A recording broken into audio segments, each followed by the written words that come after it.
Bem-vindo ao Manancial de Deus com o pastor Jaime Pires. É um prazer muito grande estarmos juntos novamente para mais um comentário. E comentário este dentro da sequência que estamos realizando com base em Ezequiel 47, de 1 a 12. É um prazer poder não somente ter essa oportunidade que Deus me dá, mas também poder ter você, seja ao vivo ou pós-gravação, podendo ouvir ou assistir os nossos comentários. Nós estaremos hoje no comentário de número 10, e hoje estarei falando sobre cobrando a visão.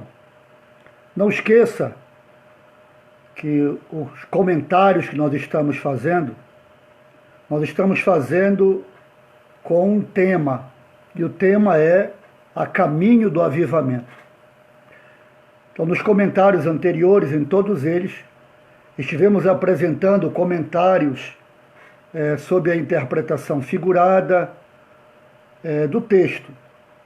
Eu já citei outras vezes que o texto também tem uma interpretação literal, que para fazer a interpretação literal, histórica e a literal, aí vai levar muito mais tempo, até porque a literal é uma interpretação completamente diferente dessa. A interpretação literal ela é específica somente para o povo hebreu, com alguma consequência para os povos chamados gentios, ou seja, dos que não são israelitas ou hebreus. Também a interpretação profética, mas não é o nosso interesse nessa série de comentários.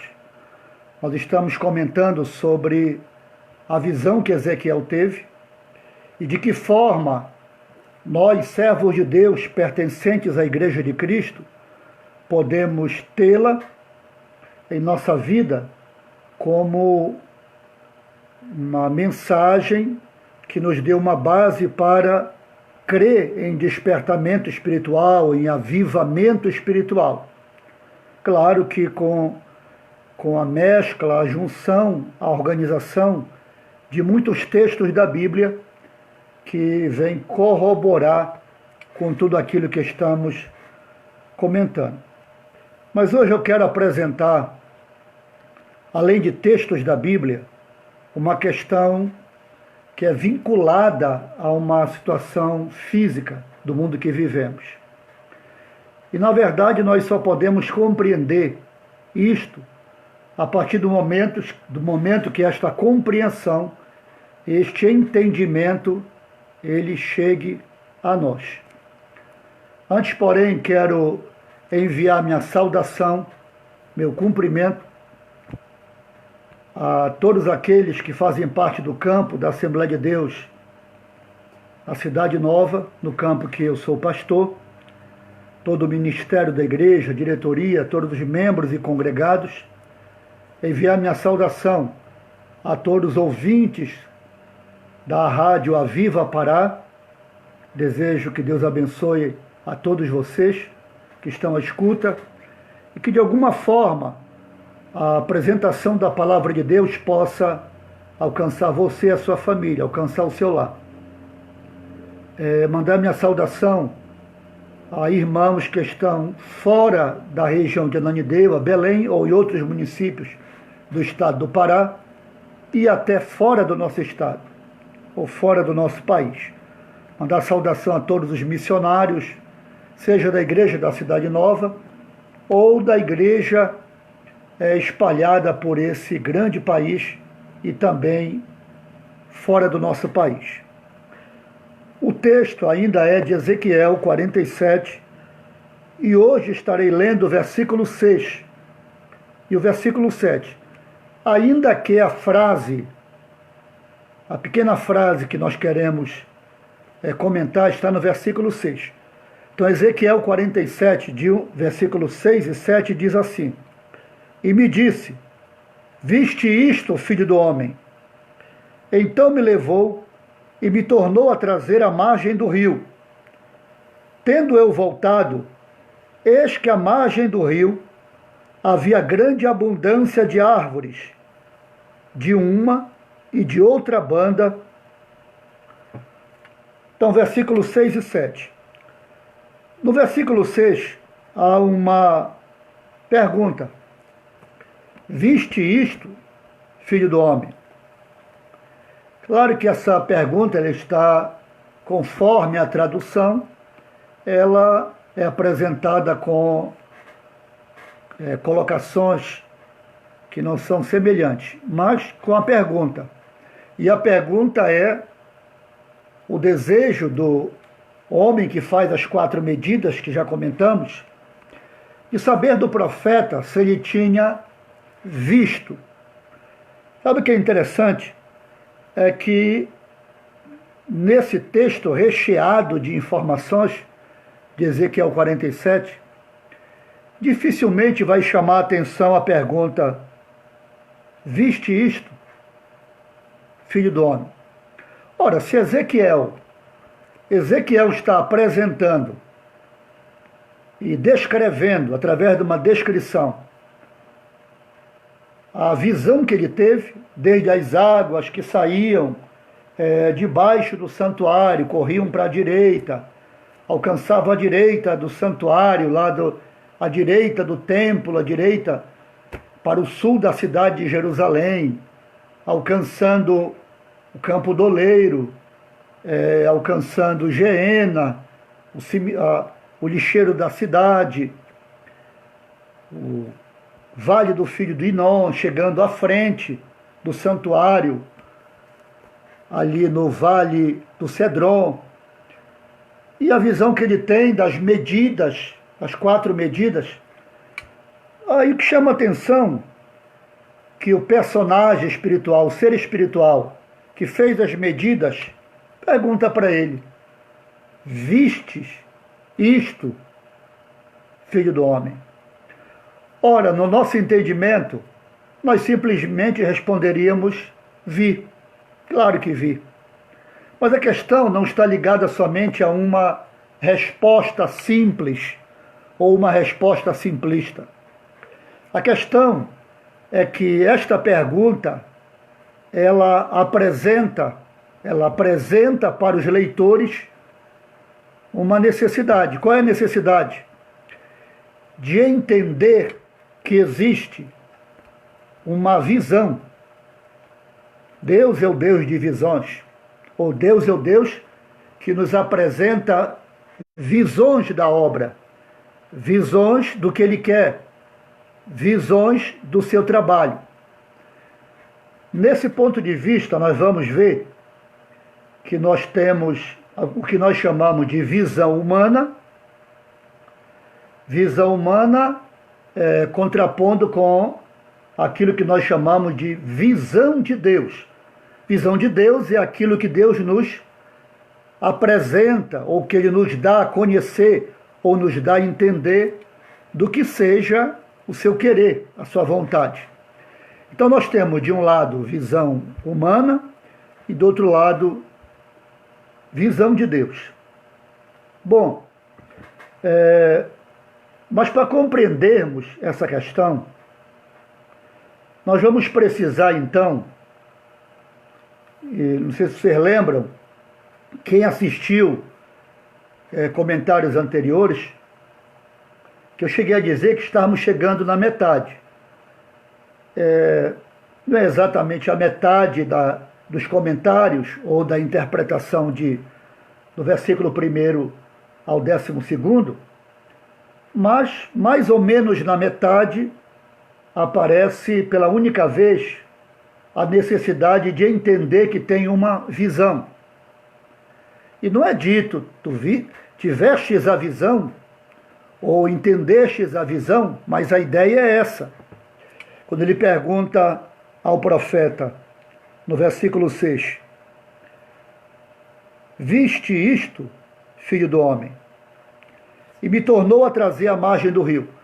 E o personagem, então, traz Ezequiel, que tinha andado a primeira medida com água pelos pés, andou a primeira medida com águas pelos joelhos, a segunda medida com água pelos joelhos, andou a terceira com água pelos lombos, andou a quarta com águas que se tornaram um rio, um grande rio, que não se podia atravessar, porque as águas tinham crescido, rio pelo qual não se podia passar.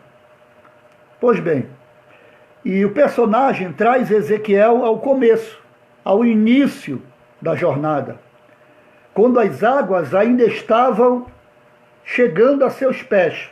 Em outras palavras, Ezequiel volta ao seu tempo, volta ao tempo que era o tempo da lei, porque ele teve uma visão para o futuro, e aí ele vai entender que teve uma visão grandiosa. E o personagem pergunta: viste isto? Sim, ele viu. Mas a ideia é compreender que aquela é uma visão espiritual.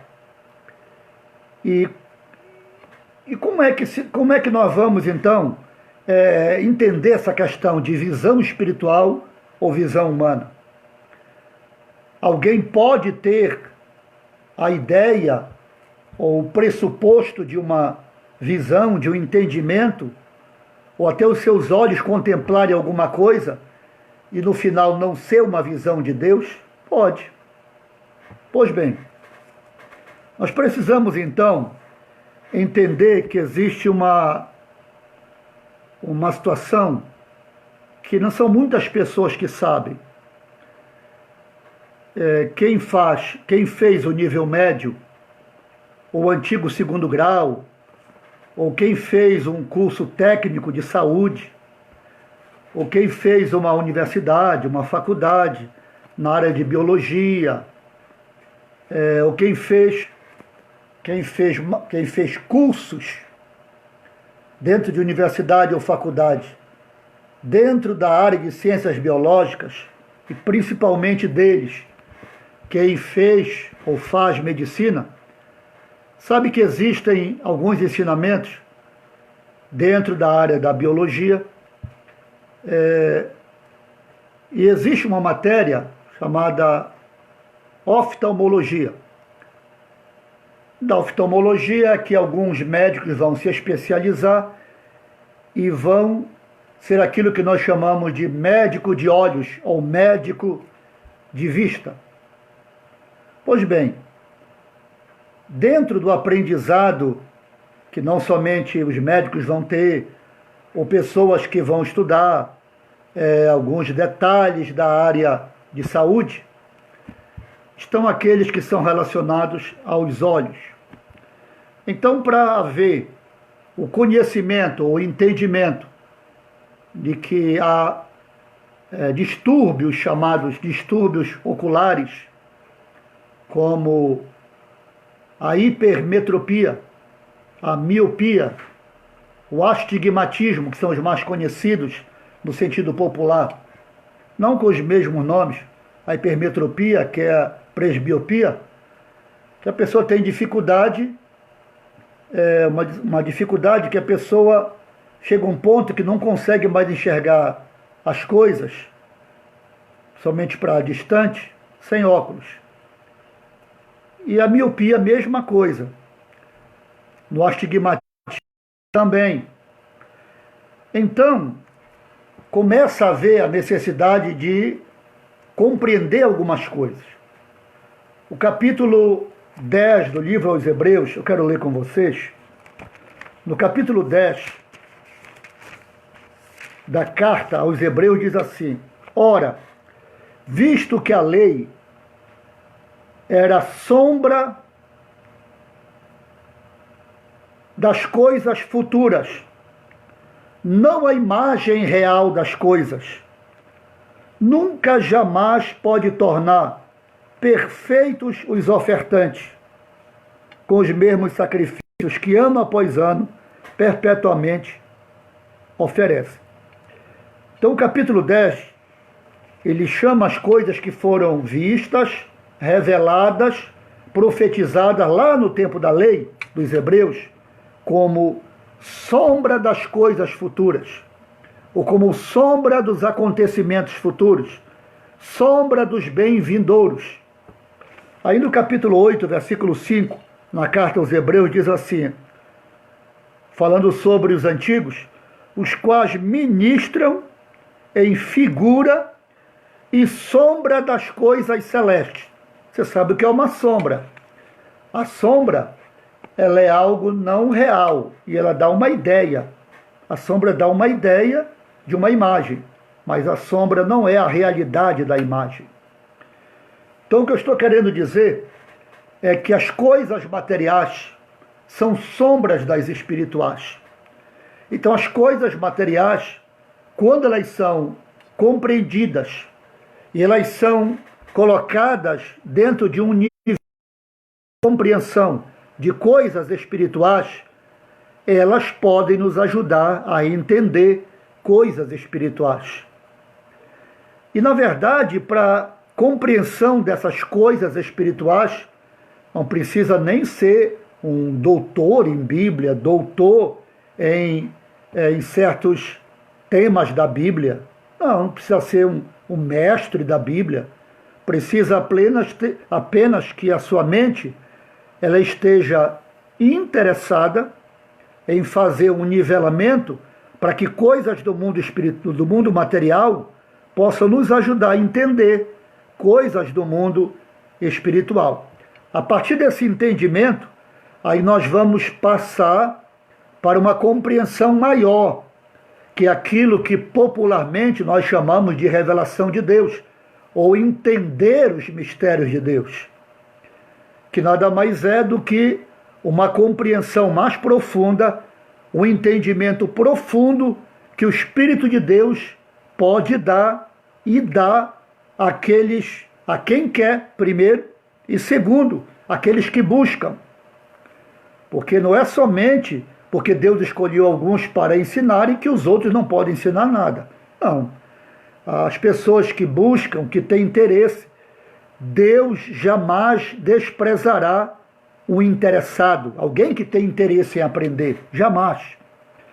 Então, se a pessoa tem um interesse real, digno, limpo, honesto, sincero em aprender, Deus lhe permitirá chegar a níveis de conhecimento espiritual além da média, se esse interesse existir.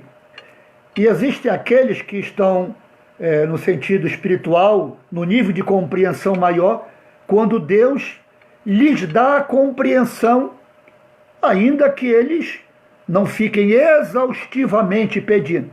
São as pessoas que Deus escolheu, que Ele deu à igreja para serem mestres da palavra.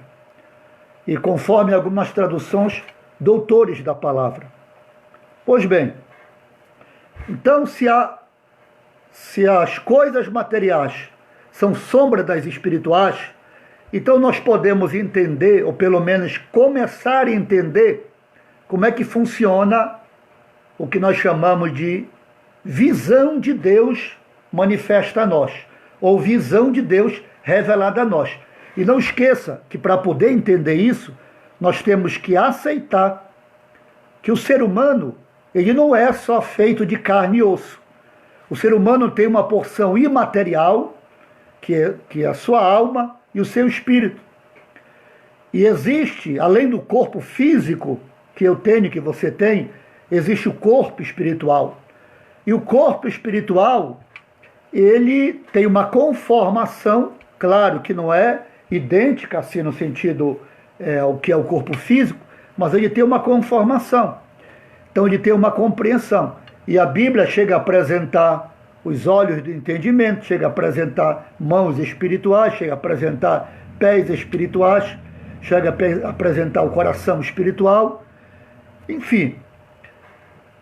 E o que nós vamos ver? Que a mente humana, ela depende de uma coisa que nós chamamos olhos, para poder haver uma visão. Então o ser humano, para poder enxergar, ele precisa dos olhos. Olhos naturais, olhos materiais. E os olhos, assim no sentido bem ligeiro, os olhos eles possuem, para a nossa compreensão imediata, possui córnea. A córnea, eu sei que citando assim não fica tão fácil entender, mais ou menos esse circular que fica em volta dessa bolinha escura do olho, no meu caso é uma bolinha castanha, e alguns têm esta bolinha verde, ou um pouquinho marrom mais clara. Então, a córnea, ela está como uma lente, ela é como uma lente de uma máquina fotográfica no olho. E trabalhando, aliás, a córnea, ela trabalha como uma membrana que está ali guardando e envolvendo duas porções que nós não podemos esquecer. Sim, o que está em volta da cor do olho, no caso a córnea, a membrana, o que está em volta da cor do olho é a chamada íris, que é um músculo que pode aumentar, fechar o centro da íris lá do olho, o centro, e esse centro do olho é a pupila, lá no centro do olho. Então a íris, ele vai controlar, através da pupila, a entrada de luz no olho. Então isso é algo que todo ser humano tem. Tem uma membrana que protege o olho, que é a córnea. Tem esse redondo do olho, que é a íris, que vai fazer o centro do olho fechar ou abrir. E esse recebimento da luz será feito pela pupila. A pupila, ela vai estar recebendo a luz. Então ela dilata ou não dilata. Essa dilatação vai depender muito do que esse músculozinho que está em volta vai fazer. Ela vai regular a entrada da luz. Então, muita luz, a tendência da pupila é reduzir. Pouca luz, a tendência da pupila é aumentar. Pois bem, tendo essa abertura para fechamento, melhor dizendo, tendo esta abertura ou fechamento, a luz ela vai entrar no olho, seja muita luz ou pouca luz. O olho, ele é um dos órgãos do ser humano mais complexos que existe. É interessante que o ser humano tem no olho, o olho do ser humano, ele é tão distinto quanto a nossa digital. Nenhum olho vai ser igual, porque é tão distinto quanto a digital do ser humano. Pois bem, a luz entrando, sendo recebida pela pupila, ela vai se dirigir a uma lente chamada cristalino. Essa lente chamada cristalino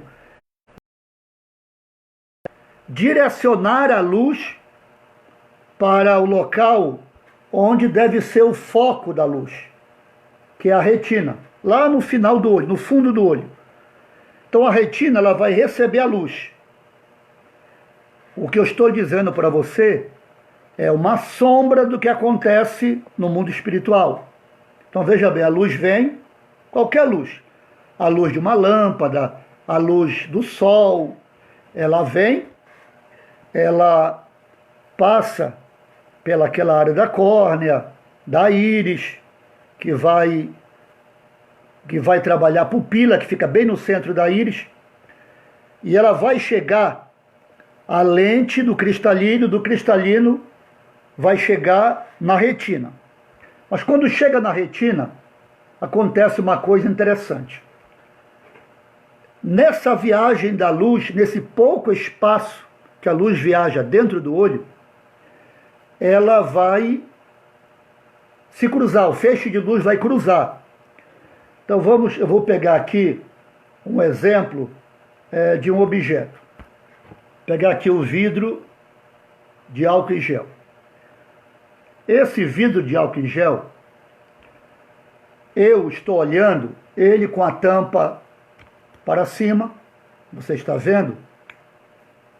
Quem me assiste vê que eu estou com um vidro de álcool em gel e no meu entendimento eu estou com a tampa para cima. Se eu fizer isso, no meu entendimento eu virei, como nós popularmente dizemos, de cabeça para baixo. Nós viramos, ele ficou ao contrário. Isso é o seguinte, quando a luz chega lá na retina, no final do olho, a imagem ela não chega assim.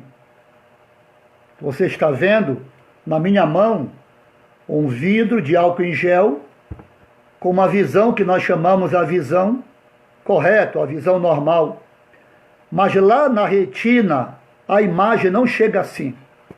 A imagem ela chega invertida. Como é invertida? Então ela não chega assim, ela chega assim. A imagem que chega na retina é assim.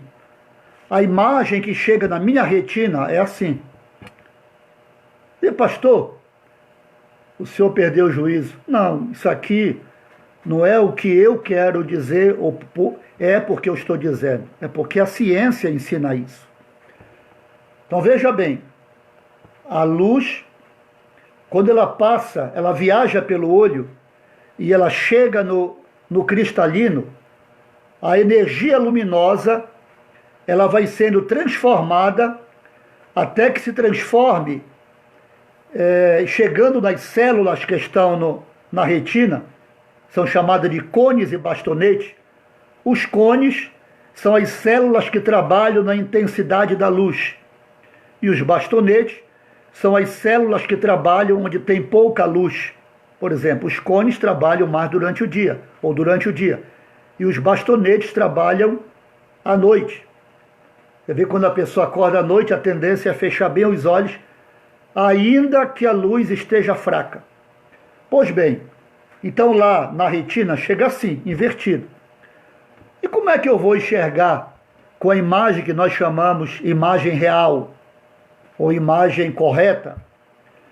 Para ver isso, então, veio o foco de luz, esse foco de luz vai ser transformado em imagem e essa imagem será formada assim na minha retina. Mas só que eu preciso enxergar dentro da visão que nós chamamos normal ou real. E se eu não conseguir, eu vou ter um problema sério, vou ter um distúrbio visual e vou ter uma dificuldade que algumas pessoas têm pelo planeta, que é enxergar as coisas assim, desse jeito. Se eu estou olhando a Bíblia para a leitura, então a pessoa vai ter que, para entender, olhar a Bíblia ao contrário. Tem isso? Tem. Existe esse problema, porque não há uma correção disso aqui. Aí essa imagem, ela vai sair da retina, lá no final do olho. Ela vai sair da retina, ela vai chegar ao nervo óptico.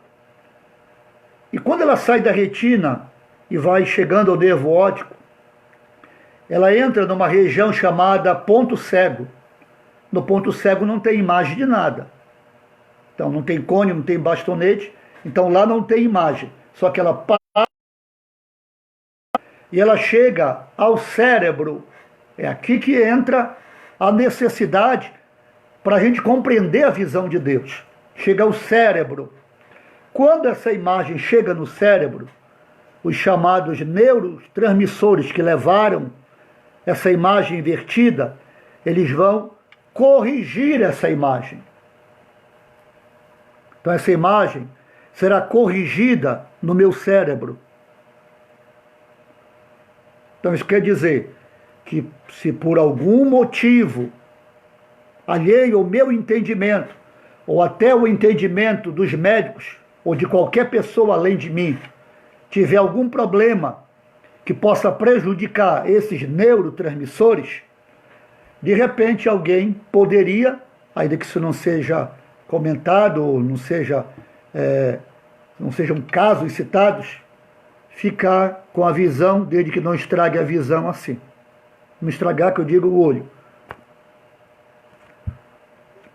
Então, se a pessoa tem um problema sério, por exemplo, um choque, você pega um choque de alta voltagem, dependendo de onde esse choque vai prejudicar, ou uma queda, dependendo da forma como ela vai prejudicar o cérebro, o tipo de baque, de agressão que a pessoa receba, de repente, a visão pode não ser mais essa. Faz a visão ser assim, da forma como eu estou te falando. É o cérebro. Não é o olho em si, é o cérebro. O olho é o visível. A luz é a visível. Mas quem nos dá a realidade do mundo é o cérebro. E é por isso que eu considero espetacular o que nós temos em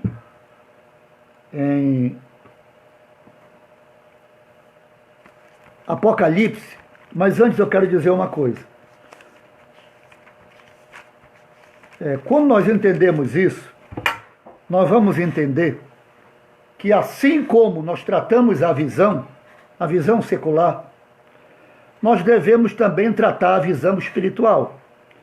Paulo disse, lembra que Paulo falou? Chamou Cristo de cabeça da igreja. Então nenhum pastor, nenhum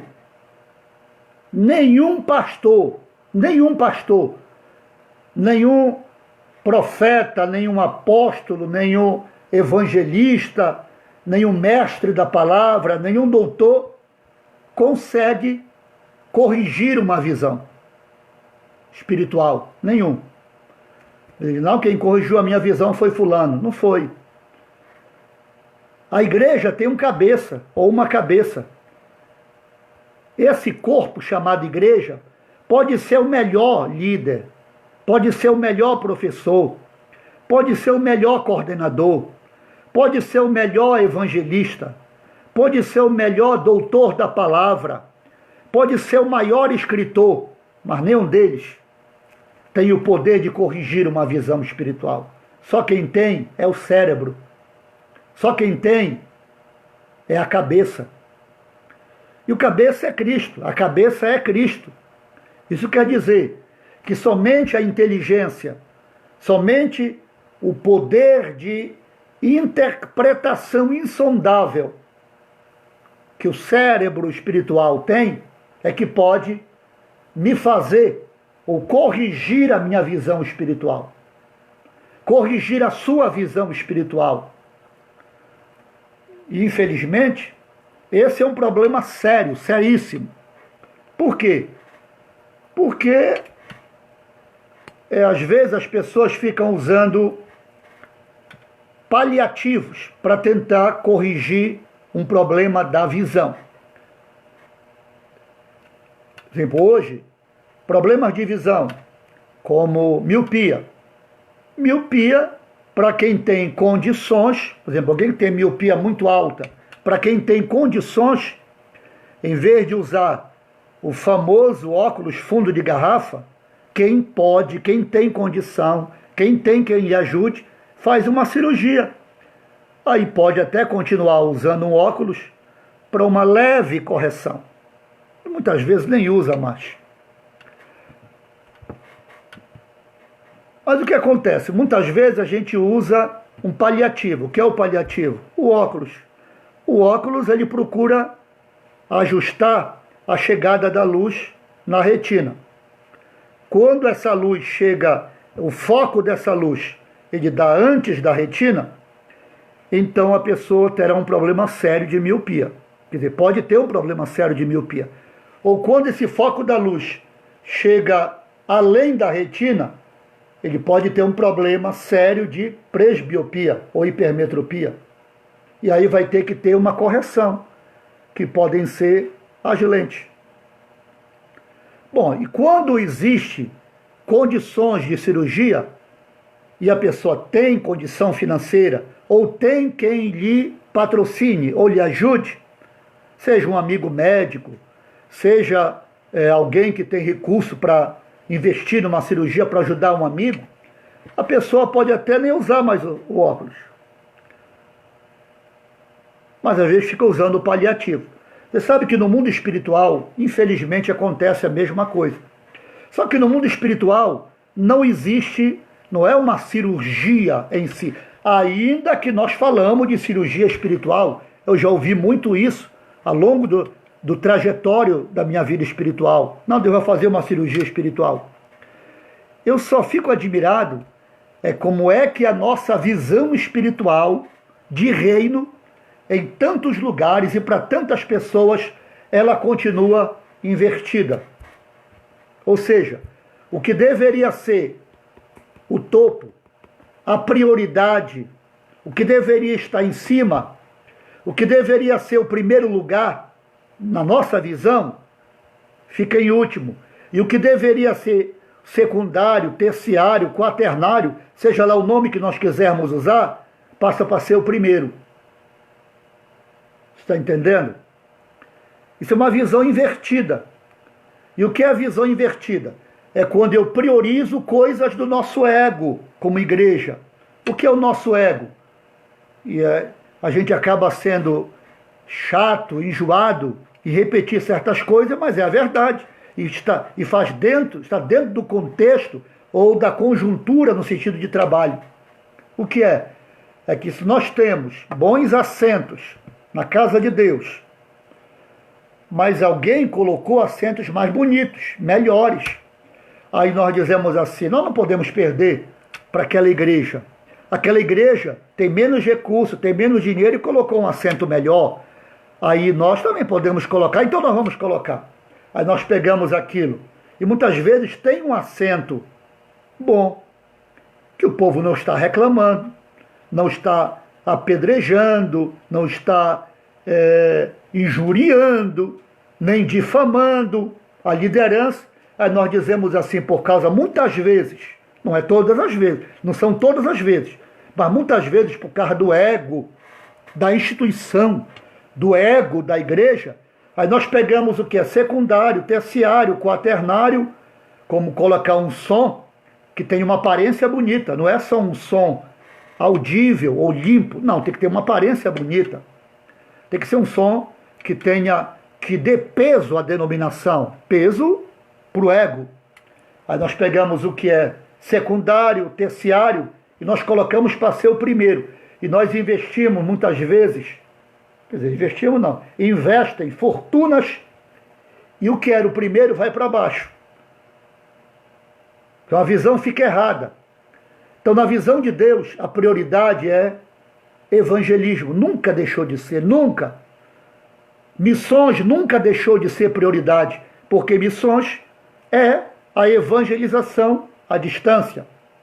Evangelização local e à distância nunca deixaram de ser a prioridade do reino de Deus. Mas qual é o problema? É a nossa visão.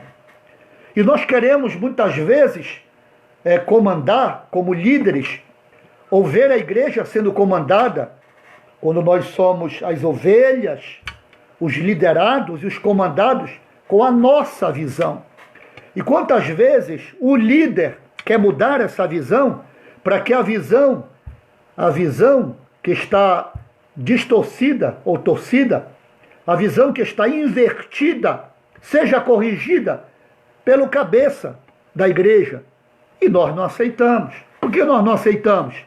Porque a visão invertida, no sentido de igreja, ela nos agrada.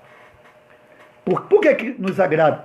Porque ela procura agradar o meio ambiente. Então é muito melhor, no sentido humano, agradar o que está em volta de nós do que o que nós não vemos. E o que é que nós não vemos? Deus. Você vê Deus? Você não vê. Então, essa é uma forma de dizer não para Deus. E Deus um dia vai cobrar? Claro, se a igreja é o seu corpo, Ele quer que a igreja enxergue conforme Ele enxergue, e não conforme ela enxerga. Não é a visão em si dos homens e mulheres altamente qualificados de uma denominação que tem que ter a visão. A visão é a de Deus, é a visão do reino. quem tem a visão do reino para perto e para longe é a cabeça, é o cérebro da igreja. O cérebro da igreja não é o pastor.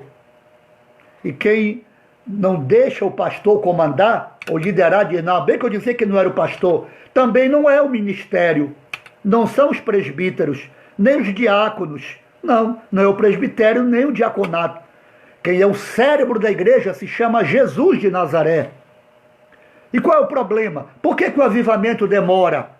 Porque Deus trabalha para a gente ver coisas, ver com os olhos materiais. A gente vê, para a gente entender. Mas só que esse entendimento, ele chega dentro da nossa visão humana invertido. Nós não conseguimos olhar e entender conforme o entendimento de Deus e vamos continuando com uma visão invertida. E vamos continuando sem priorizar a evangelização, sem priorizar a obra missionária, sem priorizar infantil, por exemplo, departamento infantil. Quantas igrejas priorizam o departamento infantil? Deixa eu dizer uma coisa. Até, que eu vou dizer, alguém vai até imaginar assim, mas o pastor Jaime, usando um exemplo desses, mas eu vou dar esse exemplo porque ele foi uma realidade. Você sabe, uma das coisas que na Segunda Guerra Mundial foi priorizada pela Alemanha foi o tratamento com as crianças. Como tratamento?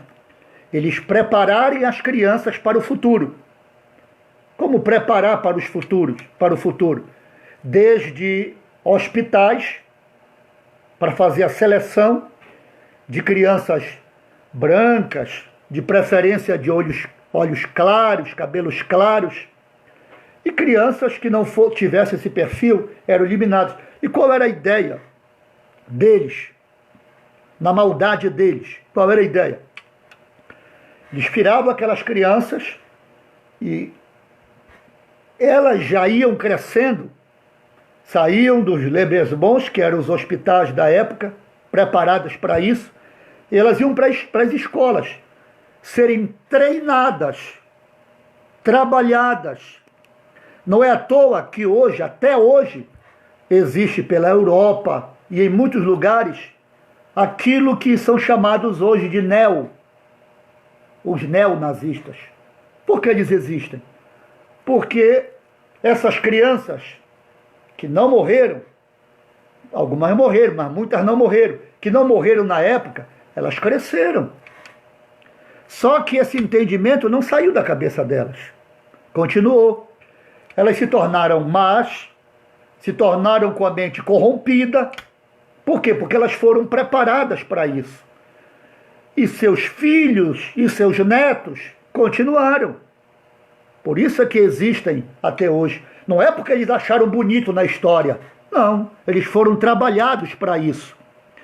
Agora, o que a gente vê? A gente vê, por exemplo, no mundo islâmico, as crianças desde pequenas são trabalhadas. Trabalhadas a favor de Alá, trabalhadas a favor de todo o aprendizado do Alcorão. Mas as crianças cristãs, uma das coisas mais difíceis nas igrejas, nas denominações cristãs, é priorizar a criança. Por que é difícil? Porque a visão está assim. Ela está invertida. Então nossas crianças, elas crescem, mas elas crescem dependendo muito da forma como elas foram trabalhadas, pelas amizades que tiveram lá dentro. Então não existe um trabalho para Deus exaustivo, investimento no infantil. Eu até dizia dias atrás, lá numa reunião com líderes do infantil, eu dizia o seguinte: é muito difícil, eu sei que tem, mas é muito difícil uma igreja fazer uma grande campanha para adquirir recursos para investir nas crianças. Por quê? Porque não faz parte daquela escada prioritária da igreja. Não, ela está lá para baixo. E isso é lamentável. Então essa inversão, ou essa forma de passar a olhar com a visão correta, passar a ver evangelização do mundo, ver missões para o mundo, ou missões próximo da nossa área de atuação sendo feita, é passar a ter a visão real do mundo espiritual, passar a ter a visão conforme Deus deseja que nós tenhamos. Afinal, ele é o cabeça ou não é? E conforme a Bíblia fala do corpo, a cabeça, ele é ou não é? Então, a partir do momento que as prioridades de Deus não são as nossas, então a nossa visão está invertida, está trocada. Nós temos a visão? Temos. Temos, nós podemos ver. Nós podemos dizer, eu estou sentindo? Pode, todo mundo pode dizer. Eu estou sentindo, eu estou achando, eu estou pensando, eu estou imaginando. Pode. Agora, deixar ou entender e querer que a verdadeira visão, a visão de Deus prevaleça, é outra. É por isso que você vê hoje, inclusive há dias atrás, eu fui informado que o Ministério Público de São Paulo, ele chegou a mandar retirar do ar vídeos onde semente de feijão era vendido. Para quê? Para curar coronavírus. Para curar o vírus chinês. Agora você imagina, você acha mesmo que um tipo de visão dessa é a visão de Deus? Você acha que campanha de cura com pagamento é a visão da cabeça, do corpo?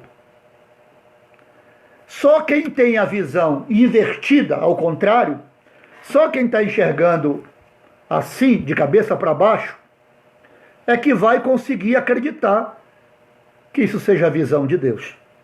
Ou é aquilo que Deus quer que eu entenda. Só quem está com a mentalidade desse jeito é que vai conseguir aceitar esse tipo de coisa. Você acha mesmo que avivamento é gente sapateando? Claro que a maioria vai achar. Até talvez quem está me assistindo. Não, pastor, está exagerando. Sapatear não tem nada com avivamento. Rodar, jogar cabelo, cair, não tem nada a ver com avivamento. Avivamento é mudança da sociedade. A mudança é a mudança não só da igreja em si, é a mudança que alcança a sociedade para melhor. É mudança social. Avivamento, aquilo que Deus quer que a gente veja e que a gente espere. Nós temos que esperar. O avivamento ele tem que ser desejado. Então eu tenho que esperar e acreditar que muda. Se não tem mais jeito, alguém diz, se não tem mais jeito. Se não tem mais jeito, não tem como mudar. Se a minha fé é que não tem mais jeito, então não tem como mudar. Se não tem como mudar, então não tem avivamento. Eu creio que não tem avivamento. Agora, se eu acredito, tem como mudar. O ruim pode virar bom, o pecador pode se arrepender, pode. O criminoso pode virar um homem de bem? Pode, eu acredito. Então, se eu acreditar nisso, eu estou acreditando que o avivamento pode mudar a sociedade. Quem é, por exemplo, agora na pandemia, muita gente colocou o preço das coisas lá em cima. Eu não sei se teve evangélico que fez isso, mas se fez, eu lamento.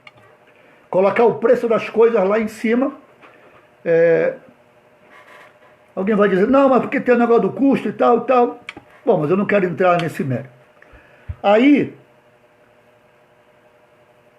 se eu acredito, por exemplo, sai a pandemia, aí alguém, eu vou falar, parece do meu tempo de criança ou de adolescente.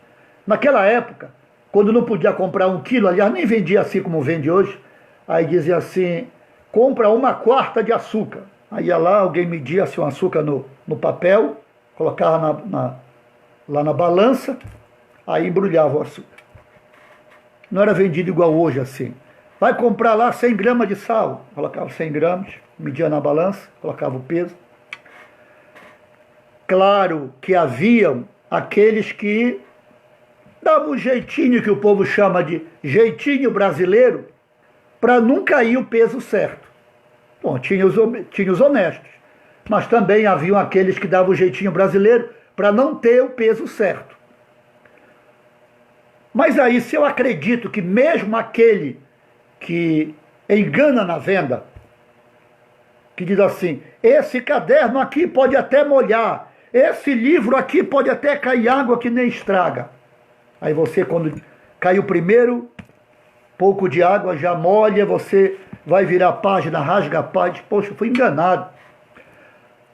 Mas se você acredita, mesmo o enganador, ele pode ser mudado, transformado, o usurpador, ele pode ser transformado. Então eu estou acreditando em avivamento. Acreditar em avivamento não é só ver aquele barulho que a gente quer ver na igreja. Avivamento não é especificamente isso. A alegria deveria haver em qualquer culto, com avivamento ou sem avivamento. A alegria de Deus, servir a Deus, adorar a Deus, ser grato pelo que Ele é, ser grato pelo pão de cada dia, cantar louvores. Eu não preciso estar cheio, como se diz no dia a dia, cheio do poder de Deus para cantar alegre, ou para dar um glória a Deus na igreja. E os pentecostais levantar as mãos e dizer, aleluia, bendito seja Deus. Não preciso estar cheio do poder. Pastor, ser grato a Deus. Agora o avivamento é diferente. O avivamento, ele não somente me faz acreditar, e me impulsiona a querer que isso aconteça. E como é que isso vai acontecer? Através de ações. E estas ações, elas necessariamente, além de envolver oração, além de envolver meditação da palavra, estudo da palavra de Deus, ação externa. Tanto ação, claro, interna, instruindo o povo, mas ação externa, pregando a palavra, aconselhando, orientando, falando. Como é que eu vou acreditar em avivamento calado? Não, mas eu acredito no avivamento. Calado, não diz nada. Alguém diz assim, fulano de tal é uma mosca morta. Claro que essa é uma expressão antiga, pesada, dura, que hoje quase nem se ouve mais. Por quê? Porque alguém que você não espera nada. Alguém que você não espera nada demonstra que espera avivamento? Claro que não. O avivamento, ele começa a ser notado em quem tem vida para mostrar, quer fazer, quer a oração, quer o trabalho, ele quer aprender, quer ir ao culto, ele quer ser ensinado, quer ser orientado, pergunta, instrui e deseja ir aos campos brancos para a ceifa. Eu, lendo agora Apocalipse, no capítulo 3, 18, eu falei que tem que tratar. O tratamento vem com oração, leitura da palavra, boas influências. Uma influência ruim, de repente, pode fazer a visão ficar invertida. Ou ela nunca se tornar uma visão real conforme os olhos de Deus. 3,18 diz, carta à igreja em Laodiceia. Aquela igreja que tinha tudo, era rica. Para mostrar que ela era rica, versículo 17 diz, dizes, estou rico e abastado, não preciso de coisa nenhuma. E nem sabes que tu é infeliz, miserável, pobre, cego e nu. Então, a luz está caindo lá naquele ponto cego que eu falei. Não consegue nem enxergar nada. Tem a luz de Deus? Tem, mas a visão espiritual está cega. Versículo 18. Aconselho-te que de mim compres ouro refinado pelo fogo, para te enriqueceres. Não é riqueza material, riqueza espiritual que ele está falando. Para te enriqueceres. Vestiduras brancas para te vestires, a fim de que não seja manifesta a vergonha da tua nudez. E colírio, para ungires os teus olhos, a fim de que vejas. Aqui é um tratamento espiritual. Então, assim como na vida secular, nos olhos materiais, o oftalmologista, o médico, pode dizer, eu vou lhe receitar um colírio para limpeza dos olhos, para desinflamar quando seus olhos estiverem ardendo, ou simplesmente para descansar os seus olhos. vou passar um colírio. Você vai ficar usando, ele não tem contraindicação. Aí você vai e usa. Uma gota, 2 gotas. Aí o que vai acontecer? Os seus olhos vão melhorar. Quando o colírio ele é apresentado, os olhos melhoram. Fez uma cirurgia, foi um colírio. A tendência é o olho melhorar. Pois bem, no mundo espiritual, foi o Senhor Jesus que disse isso. A fim de que não seja manifesta a vergonha da tua nudez, e também que compre colírio para ungires os teus olhos, assim de que veja. Como é ungir os olhos? Ter a bênção de Deus para os olhos espirituais. E nessa unção dos olhos, a imagem ela é corrigida. Não só é corrigida, como volta a ter, porque alguns já perderam. Nem invertida não tem mais. Passou a ter só aquela imagem do mundo material. É só materialista. Não tem mais nada de Deus. Não tem mais nada de Cristo. Não tem mais nada de Bíblia. Não quer nem saber de Bíblia. Se falar em Bíblia até acha graça, como zombaria. Se puder sair rápido de onde está sendo pregada a palavra de Deus. Por quê? Porque alguns já estão sem nem enxergar. Estão cegos. Agora, esse colírio espiritual para ungir, ele não somente pode corrigir a visão invertida pode voltar a ser a visão real, e o que está com a imagem caindo no ponto cego, Deus está fazendo de tudo, está abençoando, dando comida, dando roupa, dando carro, dando moto, e abençoando, guardando de acidente, mas a pessoa não enxerga mais nada. Tornou materialista, e muitos se desviaram por causa disso. Se tornaram materialista, não consegue saber que tem um mundo espiritual. O materialista não consegue ver mundo espiritual, só consegue ver mundo espiritual, mesmo invertido, quem é aquele que consegue ter a luz de Deus, mesmo com uma visão invertida. Mas Deus não quer que a gente tenha uma visão invertida. Ele quer corrigir a nossa visão. Não esqueça, então, que Cristo é o cabeça. Somente por meio dele podemos ter a visão correta para tudo no mundo espiritual, inclusive para o avivamento. Eu quero ver com você Ezequiel, vamos ver a verdadeira visão, Ezequiel 11, 24. Ezequiel 11, 24. E a Bíblia fala muito sobre visão de Deus.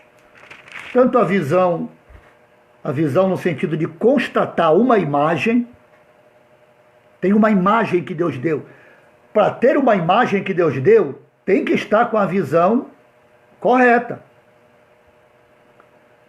Se tiver com a visão invertida, aí fica fazendo essas pantomimas que existem por aí, tendo essas revelações que existem por aí, que em vez de atrair as multidões para Cristo, faz e afastar, essas campanhas mirabolantes,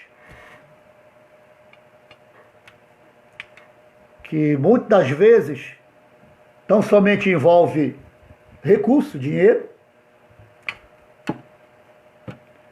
Aí nós esquecemos que teve a visão de Obadias, está lá escrito, visão que Deus deu a Obadias, era o que ia acontecer. Algo assim que Deus deu entendimento a eles do que ia acontecer. Visão que Deus deu a Naum, estando no capítulo 1, versículo 1 dos 2. Visão para Abacuque, visão para Ananias, aquele que foi orar por Saulo, visão para Cornélio, visão para Saulo. Saulo estava cego. Que coisa linda, Saulo estava cego. Aí o texto diz, ele viu um homem que chegou. Mas como é que ele viu se ele está cego? Ele viu um homem que chegou. Ele colocou as mãos sobre a cabeça. Bom, se ele está cego, e Deus manda Ananias lá com Saulo, porque ele ficou cego. Mas o texto diz, e ele viu um homem que chegou e lhe colocou a mão sobre a cabeça. Esse Deus de visões é o Deus que quer nos dar visões do reino, visões de missões. Quando eu digo visões, são os mais tremendos entendimentos e revelações dos seus mistérios extraordinários. Pois bem, Ezequiel 11, 27. Ezequiel 11, aliás, 11, 24. Ezequiel 11, 24 diz assim: depois o Espírito de Deus me levantou, e Ezequiel usa muito essa expressão, o Espírito de Deus me levantou e me levou na sua visão, na visão dele, de Deus, a Caldeia, para os do cativeiro. E de mim, diz Ezequiel, e de mim se foi a visão que eu tivera. Bom, Deus ele é capaz de coisas que a igreja hoje não tem acreditado mais. Essa visão de entendimento para coisas, para projetos, para planos. A visão de alguém, olha, o entendimento para algo, ele gera um plano ou gera um projeto. Esse plano ou projeto vai gerar um esforço. Esse esforço, ele vai demandar a necessidade de situações, seja de coisas materiais, ou de elementos que vão me ajudar a alcançar o plano ou o projeto. Eu vou precisar de propósitos. Mas nós queremos propósitos hoje. Nossos propósitos são propósitos imediatistas. Tudo tem que ser rápido. Um projeto, ele não depende só de propósitos imediatistas. Ganhar o mundo, ganhar uma cidade, ganhar um estado, não é um propósito imediatista. Não, depende de um plano de ação, depende de um projeto de Deus que se revela para uma visão. E esta visão, este projeto, ele é acompanhado com um propósito, ou seja, vão haver os meios para o projeto ser alcançado. No mundo espiritual, oração. No mundo espiritual, trabalho com a palavra de Deus, pregação, evangelização, missões e, conforme as necessidades, construção, a ação social. Igual no mundo material. No mundo material, se tem um plano, se tem um projeto, tem que ter um propósito também. Você faz a planta de uma casa, seu pensamento virou um projeto, uma planta. Mas para você colocar essa planta para funcionar, ou em prática, ou tirar do papel, você tem que ter um propósito. Você vai ter que gastar dinheiro. Você vai ter que pagar alguém para construir. Você vai ter que pagar pedreiro, talvez carpinteiros, ou ferreiro, se o teu telhado, se for fazer telhado, e se o telhado for de ferro, vai ter que pagar ferreiro. Enfim, conforme a necessidade, você vai ter que pagar alguém. Você vai ter que ter propósito. Você não vai dizer, eu já tenho o projeto, então meu projeto já está alcançado. Sim, o projeto está alcançado, mas você tem que ter propósito para alcançar o projeto. A igreja tem que voltar a ter propósitos. E para ela ter propósitos, ela tem que voltar a ter a visão de Deus. Eu, você, pessoas que estão em Ananindeua, no campo da Cidade Nova, pessoas que estão no estado do Pará, no Brasil ou em outros pontos do mundo, independente que possam ou não me ouvir, precisam voltar a ter propósitos. Nós não temos propósito porque a visão está invertida. Nós precisamos voltar a ter a visão de Deus e não fazer as coisas conforme a nossa visão, a nossa camaradagem, a nossa amizade, a nossa preferência, o nosso apadrinhamento. Tem que ser a visão de Deus que tem que prevalecer. Enquanto os apadrinhamentos, a visão meramente humana, a visão das preferências, igual numa empresa, igual numa loja, continuar, a obra de Deus continuará tendo uma visão distorcida. Eu sei que isso aí é duro. Eu até poderia apresentar muitos versículos para você sobre visão. o nosso comentário hoje, ele apela para que avivamento, já que nós estamos no caminho do avivamento. Aí eu pergunto, o que o personagem espiritual perguntou para Ezequiel: e a visão? Ou tu vistes? Ou seja, aquilo que Deus já te mostrou, tu entendeu? O que eu estou dizendo, você está entendendo? O que tiver a visão interdita, a visão invertida, fica perdidinho. Não, o pastor está falando um negócio enrolado que ninguém entende. Não é que não entende, é que a visão está tão invertida que está ficando complicado para entender até o beabá espiritual. E isso é beabá espiritual. Bom, eu quero ler Atos dos Apóstolos, capítulo 26, versículo 19. Atos 26, 19. E eu vou parar aqui o 10º comentário. Você está no Manancial de Deus, com o pastor Jaime Pires, e nós estamos comentando no tema A Caminho do Avivamento. Esse é o 10º comentário, e nós estamos comentando com base em Ezequiel 47, de 1 a 12, fazendo um comentário, ou fazendo comentários com interpretação figurada. Claro que tem centenas, milhares que não aprovam a interpretação figurada, que não concordam. Quem não concorda, fica lá no seu quadrado. Quem não aceita, fica lá no seu foco. Porque tem milhões que aceitam. E os que aceitam vão ser avivados, vão receber a bênção de Deus, estão recebendo na verdade. Porque a palavra de Deus, ela é fonte inesgotável e ela abençoa você. Você que me assiste e você que me ouve. Então, Atos capítulo 26, versículo 19. Diz assim. Atos 26, 19. Paulo falando ao rei Agripa. Diz: pelo que, ó rei Agripa, eu não fui desobediente à visão celestial. Sabe como é que ele não foi desobediente à visão celestial? Ele diz no versículo 16 a 18, e eu vou ler, diz assim: mas levanta-te e firma-te sobre teus pés, porque para isto te apareci. Para isto te constituí ministro e testemunha, tanto das coisas em que me viste, como daquelas pelas quais te aparecerei ainda, livrando-te do povo e dos gentios. Gentios eram os povos não hebreus, não israelitas.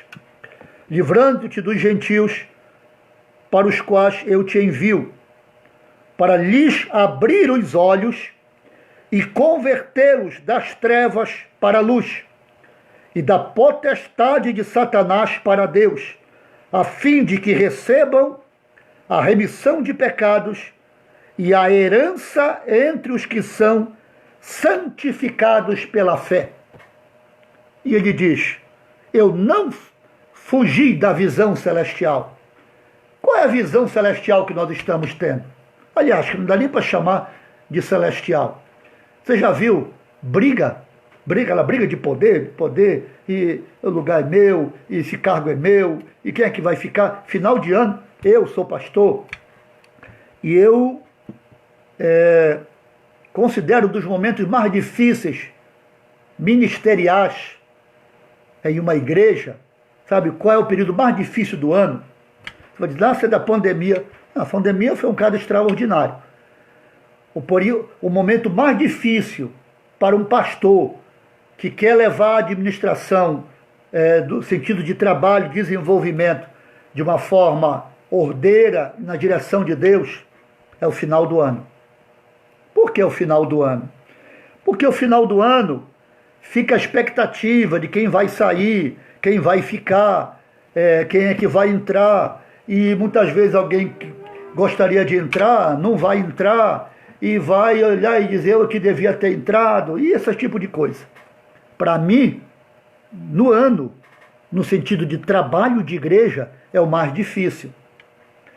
e é o período que eu mais bato cabeça. Por quê? Porque é natural de quem coordena, de quem lidera, de quem está lidando com pessoas, e essas pessoas são voluntárias, e você tem que ter maleabilidade sem perder a visão de Deus. E isso dá um trabalho que você nem imagina. Pois bem, eu quero ficar por aqui. E o manancial de Deus, hoje, tratou sobre cobrando a visão. Lá no texto de Ezequiel 47, versículo 6. Tu vistes, ó filho do homem, quer dizer, dentro da compreensão do texto lá, que claro que ele sabe que ele viu. Tu entendeu a visão? Tu compreendeu o que tu viu? Você está entendendo? Agora na pandemia, você está entendendo o que Deus está dizendo para a igreja? Saiam do comodismo, saiam da acomodação. Eu estou dando um prazo, estou dando um tempo.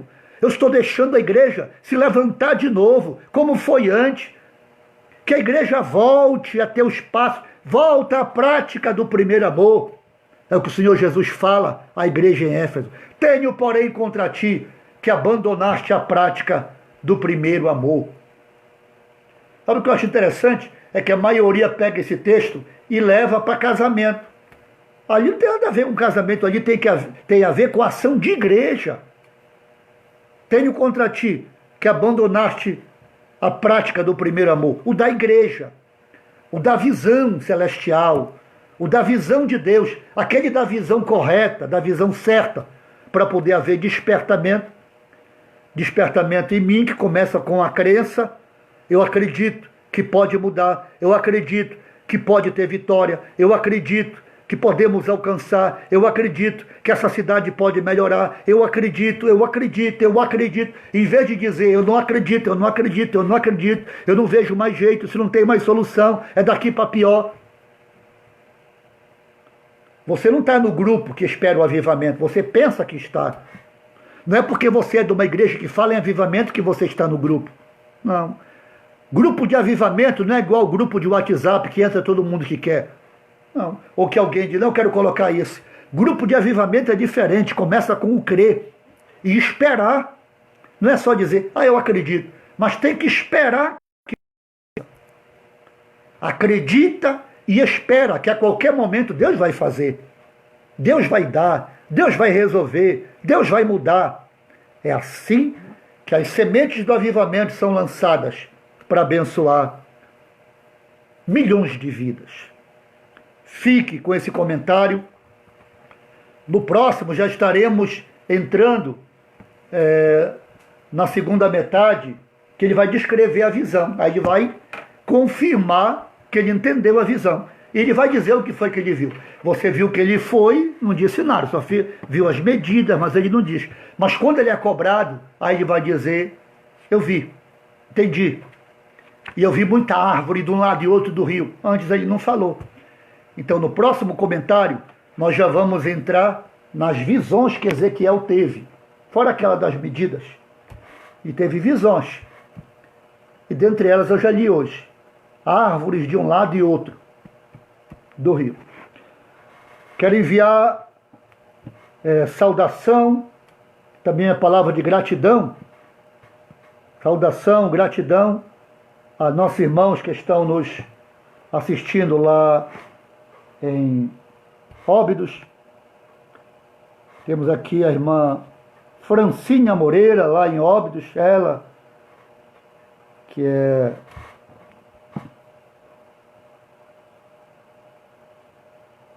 sobrinha do Marinaldo. Sobrinho ou irmã? Sobrinha. Francinha Moreira, lá em Óbidos, sobrinha do evangelista Marinaldo, está assistindo com toda a família. O Senhor te abençoe lá na região do oeste do Pará, no Baixo Amazonas, na cidade de Presépio. Deus abençoe o povo de Deus lá em Óbidos.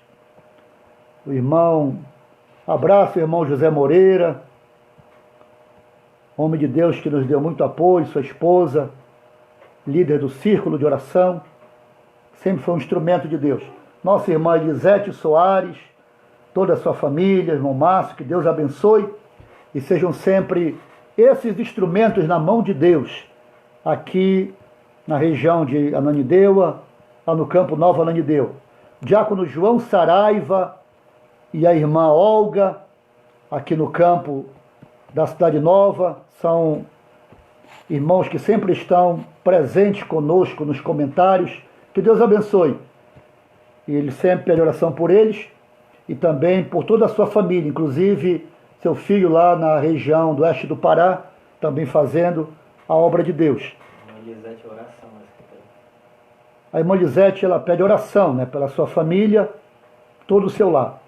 Também oração pelo diácono Salles Eduardo, que ele está internado e ele precisa de uma intervenção de Deus, ou uma ação sobrenatural, um milagre de Deus.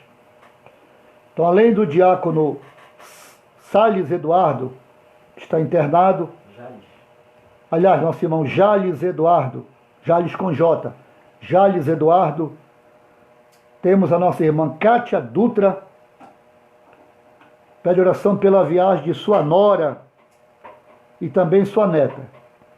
Irmã Kátia é a esposa do pastor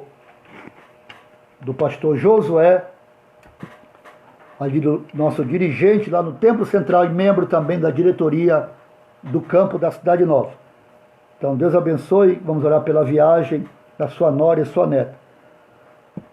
Então, vamos estar orando por Sivaldo Rodrigues, também que está nos dando prazer de estar conosco.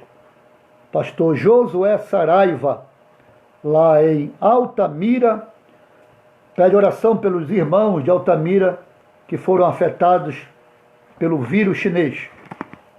Então vamos estar orando pelo pastor Josué Saraiva e também o povo de Deus que precisa de oração ali em Altamira. Então, mandar aqui um abraço aos irmãos que estão vindo, que se manifestaram de congregações, congregação Monte Gerezim, aqui do campo da Cidade Nova, irmãos da congregação Vale do Jordão, tanto aqui pelo vídeo, quanto pela rádio Aviva Pará. Oração pelo filho da irmã Maria Sanches, que também está assistindo em Porto Velho, Rondônia. Então são pessoas queridas e amadas por quem devemos orar.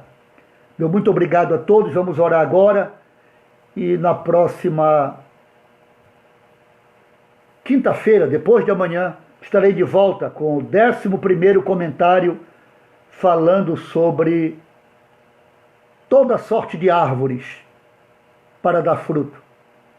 Então vai ser meu comentário desse tema, a caminho do avivamento.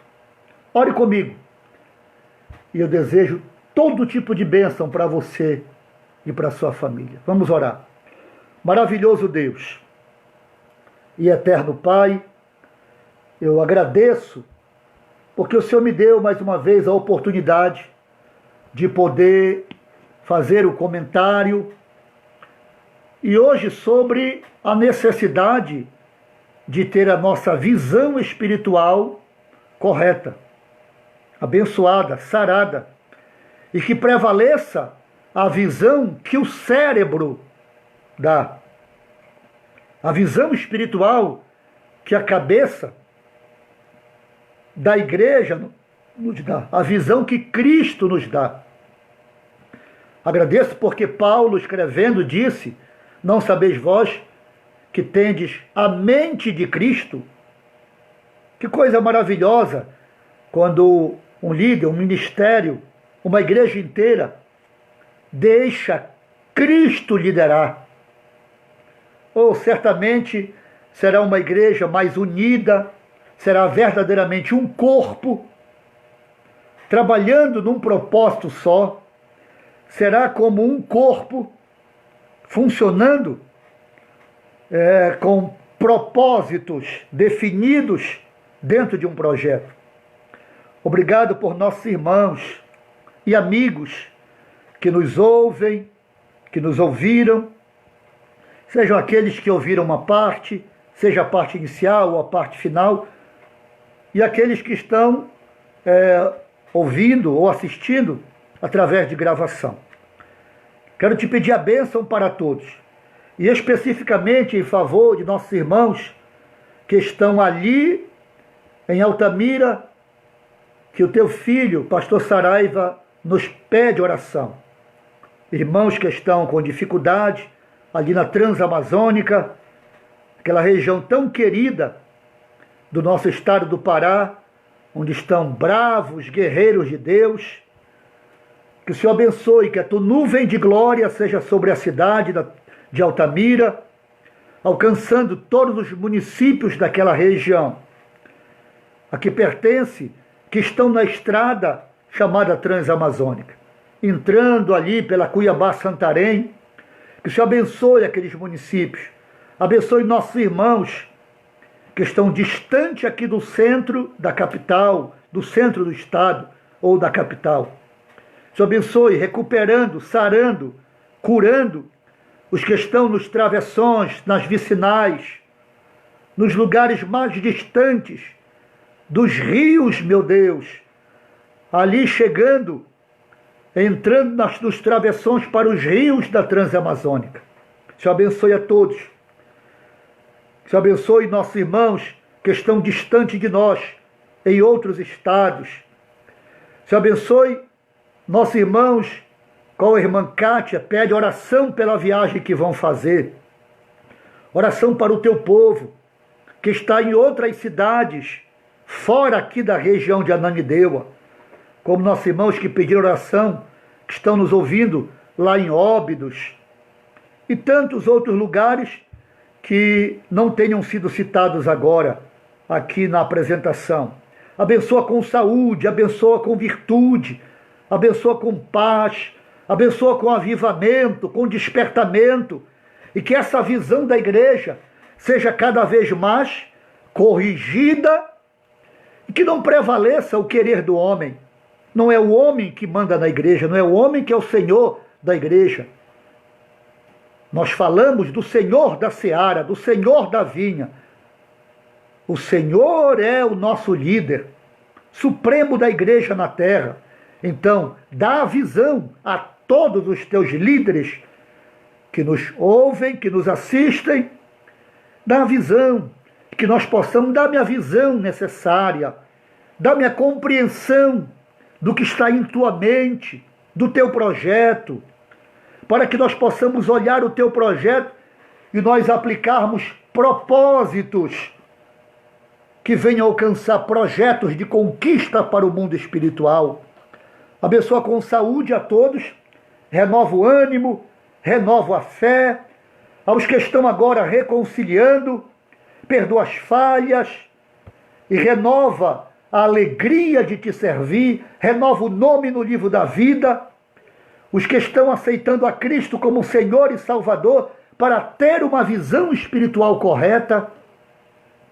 Perdoa de toda falta, meu Deus, todo tipo de falta, porque o Senhor é um Deus perdoador. Perdoa em nome de Jesus, que o nome seja revelado no livro da vida e haja a manifestação da tua glória abençoadora. É o que oramos nesse nome supremo e excelso de Jesus Cristo de Nazaré, o teu Filho amado. Pai, oramos em nome de Jesus. Amém. Meu muito obrigado, um abraço a todos e que Deus continue trabalhando na vida de vocês de forma grandiosa. Espero você para o próximo comentário, o comentário de número 11, toda sorte de árvores para produzir fruto. O Senhor te abençoe.